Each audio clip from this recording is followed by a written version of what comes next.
Title: When Lilacs Last in the Dooryard Bloom. Walt Whitman. Author: Walt Whitman. Walt was the second child of nine of Walter Whitman and Lucia Van Welschler.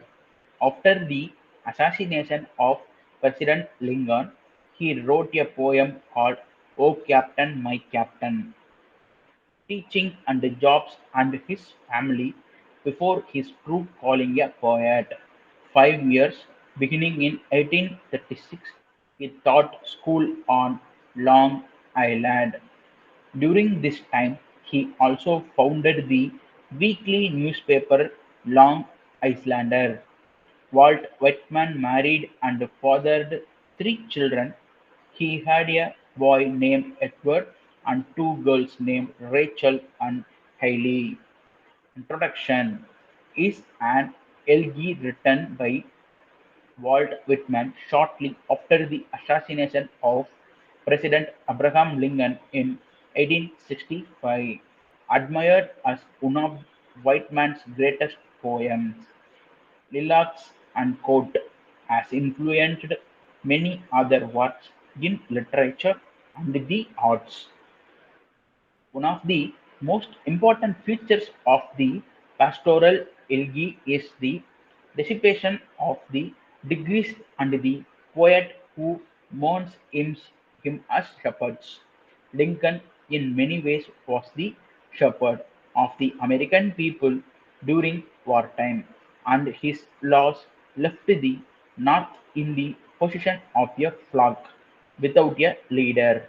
As in traditional pastoral elegies, natural mourns Lincoln's death in this poem, although it does so in some rather unconventional ways, is composed of three separate yet simultaneous poems. One follows the progress of Lincoln's coffin on its way to the President's burial, Ford's Theatre, in 1865. Poem: Natural order contrasted with human order, makes reference to poems of modern times. Public poem of private mourning, Whitman mourning Lincoln's death. Elegy for Lincoln's death. Whitman wonders if a traditional pastoral elegy has a place in modern society as a form of mourning. Three separate and simultaneous poems. One poem follows the progress of Lincoln's coffin on its way to the burial. The second is with the poet as he thinks about death and mourning. The third develops the idea of nature as sympathetic yet separate from humanity, uses nature symbols. Language changes from beginning of poem to the end. In beginning, more traditional and formal, filled with the rhetorical devices. In the end, the the formalness is gone.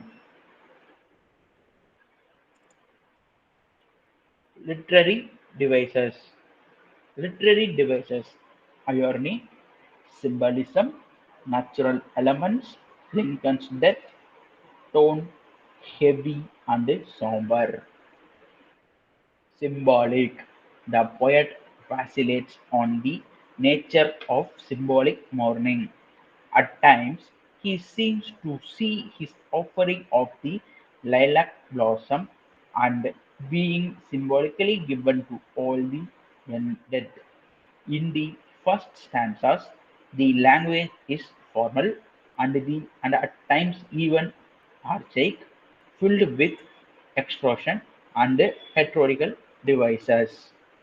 The death song of the bird expresses an understanding and beauty that Whitman, even while he incorporates it into his poem, cannot quite master for himself.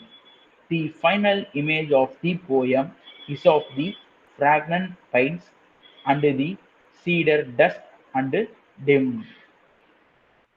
Conclusion: this one shows a profound and permanent disconnection between the human and natural worlds, where Lilikas, lost in dooryard bloom, mourns for Lincoln in a way that is all the more profound for seeing the president's death as only a smaller, albeit highly symbolic, tragedy in the midst of a world of confusion and sadness.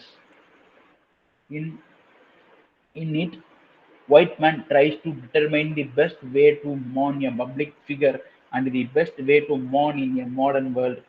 In his resignation, at the end of the poem, and his use of disconnected motifs, he suggested that the kind of ceremonial poetry a pastoral elegy represents may no longer have a place in society. Instead, symbolic, intensely personal forms must take over. Title: I Taste a Liquor Never Brewed. Emily Dickinson.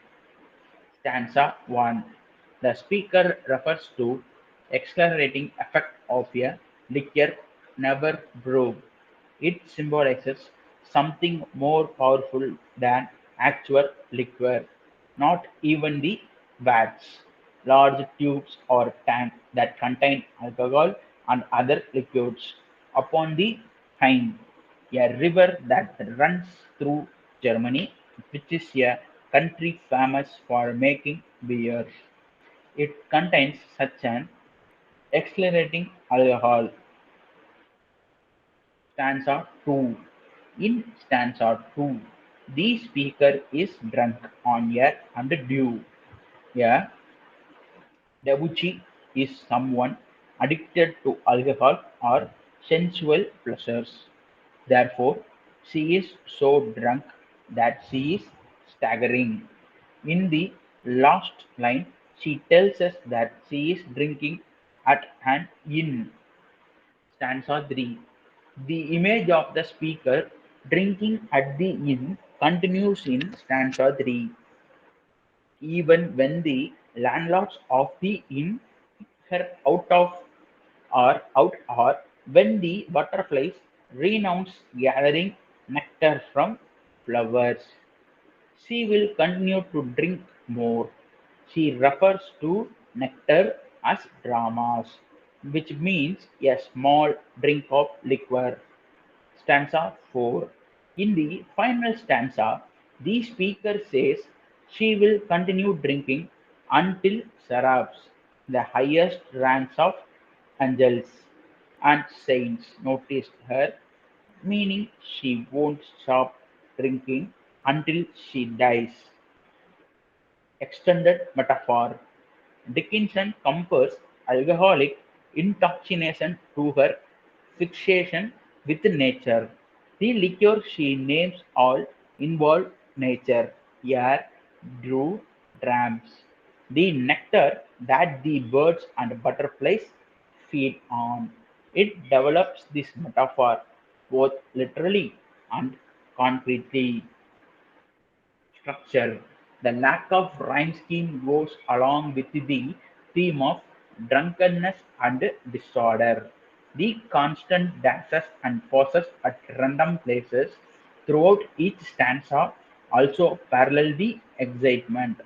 It disorder that the speaker feels when she thinking about or experiencing nature. Capitalization: Dickinson uses capitalization to emphasize all of the important words that refer to nature or have a double meaning. Stanza 1. Tankyards, pearl, vats, train alcohol 1 to 4. Stanza 2. Air, debauchee, dew, molten blue 5 to 8. Stanza 3. Landlords B. Foxglove butterflies 9 to 11. Stanza 4. Seraphs, hats, saints, Kepler Sun 13 to 16. However, she does not capitalize the importance word in the title. I taste a liquor never brewed. Imaginary nature, tankards scooped in fuel. Her liquor nature in the containers is pure and precious like a fuel to in inebriate of air, intoxicated by breathing in air. 5. Debauchee of dew, turned on by the dew. 6. Inch of molten blue.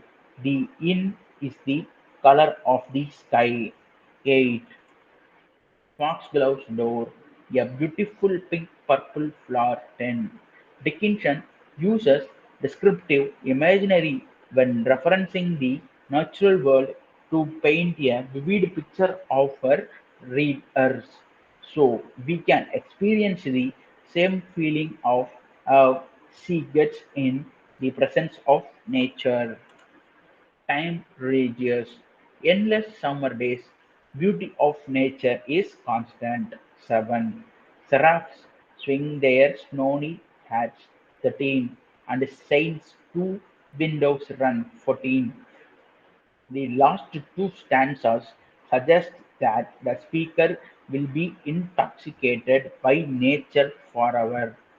The religious imagery of the saints and the seraphs symbolize those she will meet in heaven. Moreover, the beauty of nature will only fade when she dies, because she won't be able to experience it anymore. Conclusion. In conclusion, this poem gives us a strong appreciation for nature through Dickinson's extended metaphor of liquid. All of the beautiful things that God blesses the natural world with, like the air, dew, and flowers. It brings the speaker, the reader, to a state of drunken joy. It is also important to recognize that this poem was written during the trans- transcendentalist period, a time when people believed that God was in all things, especially nature. Not only does Dickinson use her intoxication with nature as a way to connect with God, but also her writing of poem to feel the connection. Quote analysis. It is not meters, but a meter-making argument that makes a poem a thought so passionate and alive that, like the spirit of a plant or an animal, it has an architecture of its own and adorns nature with a new thing. Emerson.